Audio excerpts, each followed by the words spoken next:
Hoy vamos a hablar del esguince de tobillo, un poquito el mecanismo de lesión, qué estructuras se pueden afectar y vamos a ver si podemos hacer alguna cosa que pueda acelerar la vuelta a la actividad deportiva y a la normalidad.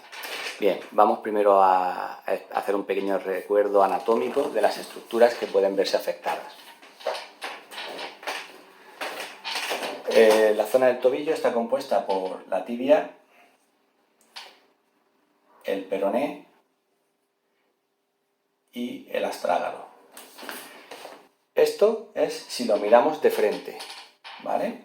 Si siguiéramos subiendo, para que os situéis un poquito, aquí estaría la articulación de la rodilla, ¿vale? Entonces hemos quitado toda la zona anterior del pie para que veamos que estaría por esta zona de aquí, para que veáis bien dónde estamos. Si lo pintamos de lateral, vamos a tener la tibia, aquí estará la rótula de la rodilla estaría mirando hacia el anterior, aquí estaría el astrágalo, debajo estaría el huesecito que hace el talón, ¿vale? Y exterior, ¿vale? Más externo, estaría superpuesto el peroné. Bien. Entonces, tenemos unas estructuras que son los ligamentos tibio, peroneo, astragalino anterior, tibio, peroneo, astragalino posterior, el anterior estaría aquí, el posterior estaría por aquí. Y luego, desde aquí no lo veríamos porque estaría posterior. Y luego tenemos el peroneo astragalino, que estaría en esta zona de aquí. Es decir, esta es la cara anterior, esta es la cara posterior. Este sería el lateral del pie. Entonces, ¿qué ligamentos se pueden ver afectados? Pues dependiendo del mecanismo del movimiento que tengamos, se van a ver afectados la cara anterior, que sería esta, la cara media, que sería esta, o la cara posterior, que aquí no la veríamos porque estaría detrás. Entonces, el mecanismo característico es cuando el pie se te va hacia afuera, es decir, esto se va hacia esa zona de fuera.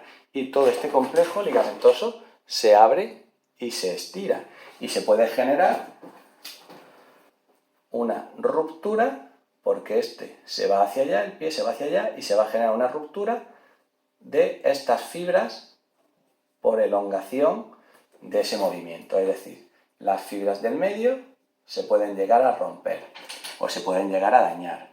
Si el mecanismo es más del pie hacia abajo, una torsión porque se nos queda el pie, la punta del pie apoyada y nos vamos hacia adelante, pues probablemente se vayan a ver afectadas más las fibras del ligamento anterior. Y si el pie se nos va muy hacia atrás, pues se pueden ver afectadas un poco las fibras posteriores. Bien, ¿qué diferencia hay entre un esguince grado 1, grado 2 o grado 3? Porque ya hemos visto que es una lesión del ligamento anterior, aquí, del ligamento medio, del ligamento posterior. Pero cuando hablan de un esguince, un grado 1, un grado 2, un grado 3, ¿realmente a qué se están refiriendo? Bueno, pues si pintáramos aquí las fibras de un ligamento sano, ¿vale? Cuando este se estira, se abre, se puede generar simplemente una distensión de algunas fibras por un sobreestiramiento. Vamos a imaginar que se sobreestiran un poco unas cuantas fibras, y esto sería un grado 1. Un grado 1. Es decir, ha habido un sobreestiramiento de esas fibras, a la hora de volver no se han quedado un poquito, tienen más longitud de la que debieran de tener, pero no ha habido ninguna rotura. Aquí no va a haber ningún sangrado. Ahora, en un grado 2, por ejemplo, hablaríamos de que algunas fibras se han estirado, otras se han roto un poco. Pero sigue habiendo fibras que están sanas. Entonces, esto sería un grado 2. Aquí sí que habría un sangrado por esas fibras que se han roto. Entonces, además de inflamación en el pie y dolor, nos vamos a encontrar con un morado. Cuando hablamos de un grado 3, prácticamente todas las fibras se han roto. Es decir, ha habido una rotura de todas las fibras, hay una pérdida de continuidad. Entonces, el sangrado pues probablemente sea un poco mayor que en un grado 2, ¿vale? Porque hay más cantidad de fibras rotas, pero la diferencia es que aquí en este caso sí que un traumatólogo debería de valorar la estabilidad de ese tobillo por si requiere cirugía o algún tipo de reconstrucción. En un grado 1 no, y en un grado 2, en principio con un buen trabajo de fisioterapia no requeriría más, no tendríamos más problema o no requeriríamos de técnicas más agresivas o complejas como las que puede aportarnos un traumatólogo en un grado 3, en un grado de luxación importante, ¿vale? Entonces, grado 1, grado 2 o grado 3, independientemente de si la zona se afecta anterior, media o posterior. ¿Qué es lo que habría que hacer a corto plazo? Pues las primeras 24-48 horas es donde más sangrado se va a producir en la articulación.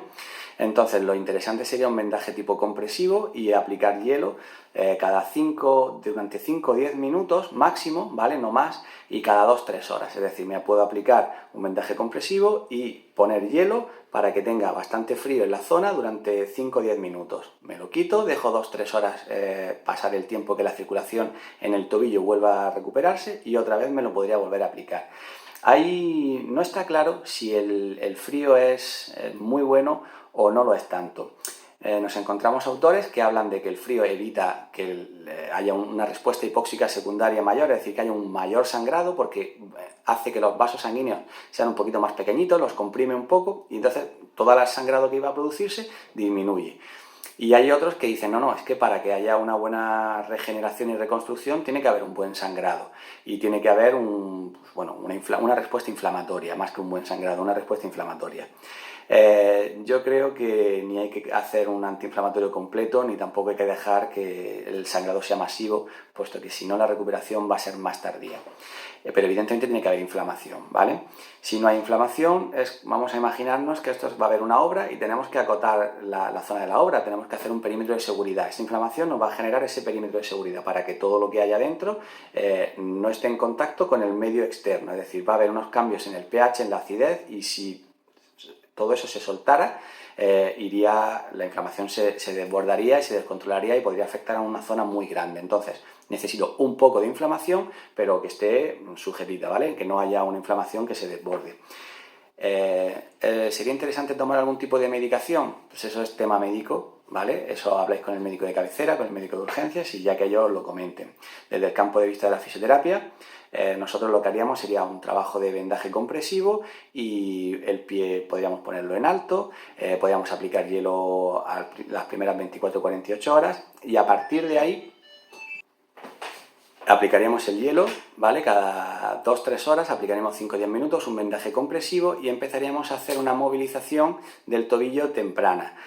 No un apoyo, no grandes ejercicios que impliquen riesgo en la superficie de la articulación o que puedan generar mucho dolor, pero sí empezar a lo mejor con el pie en alto a mover un poquito el pie hacia arriba, el pie hacia abajo, generando una actividad muscular y evitando que ese líquido que ha salido, que nos servía para acotar la zona de construcción o de reconstrucción, pegue demasiado las estructuras.